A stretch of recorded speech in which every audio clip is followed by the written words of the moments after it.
Hey, hi, hello. I'm Almas from Almas Reads, and Josh from Literary Gladiators very kindly invited me to participate in their alphabet roundtable read, and he gave me the letter K. So it was very difficult at first to find a book that started with K because I don't have a lot of books that start with the letter K. So I had to dig deeper into my stash of unread books to find Clara and the Sun by Kazuo Ishiguro. I read this book for this video, and I'm so glad I was assigned the letter K because otherwise I wouldn't have read this now. And I have been meaning to get to this one for a very long time. But that aside, let's get to the review. So I'll give you a brief synopsis of this book because if I talk about the story at length, I think it would be a disservice to this book because it's not a kind of book that you would want to know a whole lot about before diving in. So, the brief synopsis is we are following Clara, who is an AI, and in this book, we call them AFs, that stands for Artificial Friends. And every kid in this book has an AF to their disposal because people in this world think that it's appropriate to give kids their own AFs, and they believe that they enhance their cognitive functions and develop their overall personality a little bit better. So that's the case here. And Clara has exceptional observational qualities. So she is a little bit different from the rest of the AFs in her store. And one day, a kid named Josie comes up to her and asks her to be her friend and promises Clara that she would take her home with her at some point in the future. So Clara agrees that she would wait for her in the store, and things happen from there. Don't want to go into the detail of the story because, as I said, it's not that kind of story. You should throw all your assumptions out of the window before trying to read this because everything that I had assumed about this book was pretty much wrong. When I read the synopsis at the back, I thought, oh, it's just another cute, quirky story about an innocent AI who is trying to navigate her way in the human world. But boy, was I wrong. It's not just another story about a dystopian future. It poses so many moral questions like, where is it that we are headed? And is it really where we want to be? And Kazuo Ishiguro has done such a phenomenal job because he leaves things ambiguous and open ended for the readers to contemplate, reflect, and come to their own conclusions as to what they think and what our future should look like. Just the way he writes is so brilliant in a very mundane sense. How do I articulate this? So, in the first half of the book, there is not a lot of things happening, but even the most mundane things that we are seeing through Clara, they kept me going. I never felt like I don't want to read this or I'm bored and I don't want to come back to it. There wasn't a question about if I was going to finish this or not. I was going to finish it. I knew that as soon as I started reading this because there is a kind of magic in the way Ishiguro writes. So this is my first book that I've read by him, and it's definitely not the last because I'm going to read all of his other works as well. In a sense, this is a very suspenseful novel because for the majority of it, I was trying to predict things and trying to gauge where the story was headed, but everything that I thought, as I said earlier, was wrong. It elicited a lot of emotions in me, but the emotion that overpowered all the others was confusion. Not in a bad sense, in a good way, because we are seeing things through Clara. She is an AI, and humans process things differently from an AI. There is a difference because It's the way we are built.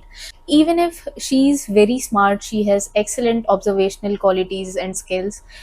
Despite that, she struggles at certain points and certain conversations where she fails to understand what people are saying and what their intentions are. And because we are seeing things through her eyes, it felt very disorienting. Obviously, she processes things differently, and um, I felt a little bit frustrated at times. I wanted to jump into conversations and tell people that they are wrong and that they need to do better. But I was helpless because I'm just a reader. I'm seeing this story unfold, and it was a little bit frustrating at times. And even those moments of frustration only add to the overall reading experience, because without that it would have been really bland and boring. The overarching theme of this story is hope. If you ever read this, you will know that from the very beginning, it's about hope in different situations and different circumstances. And the conclusion that I got at the end was that as long as we are alive and we are breathing, hope is still alive. There's still hope for the human race. And even if things pan out the way they did in this book, and even if we are surrounded by AIs in the future, there will be still hope for the human race, and it's not going to go away. And that's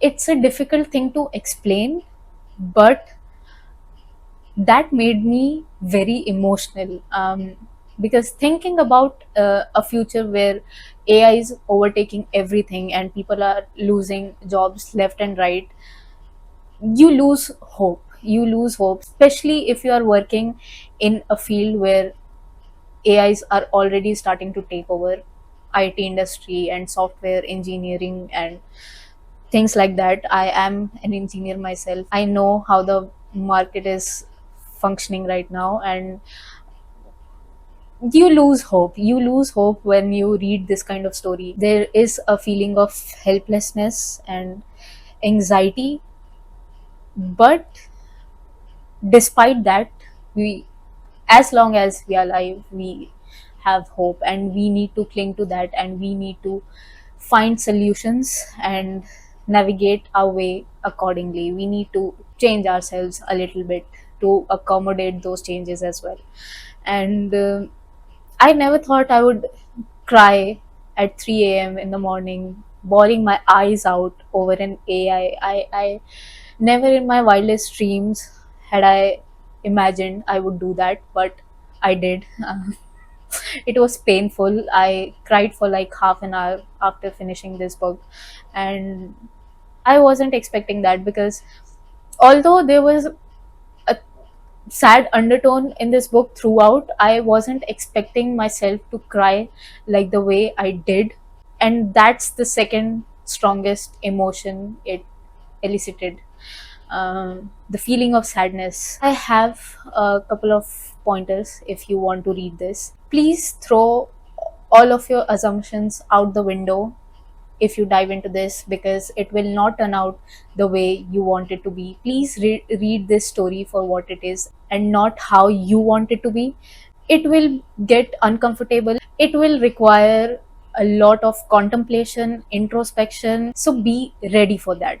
I From what I have gathered is that the views on this book are extremely polarizing. Either people love it or hate it. I fall into the former category, but I also understand some people might not jive with it, and you need to gauge that for yourself, because I understand the people who were DNFing it left and right. But please please give this story a chance and continue reading, because the ending makes it all so worth it. Last but not the least, I really like the cover because it gives nothing away and it has a solid color and a little bit of sun peeking through. And as I said, it's about hope. That's my observation. This represents hope. the sun is a symbol of hope in this story. So that was my review. It may not be for everyone, but it's worth a try. I mean, what do you have to lose? Anyway, so that was my review. I hope you liked it and you got some insight into this book. And thank you, Josh, for inviting me and letting me participate in this. It's something I have never done before, and I was very excited, a little bit anxious as to what people will think of me. But keeping all that aside, I hope you liked this review, and bye.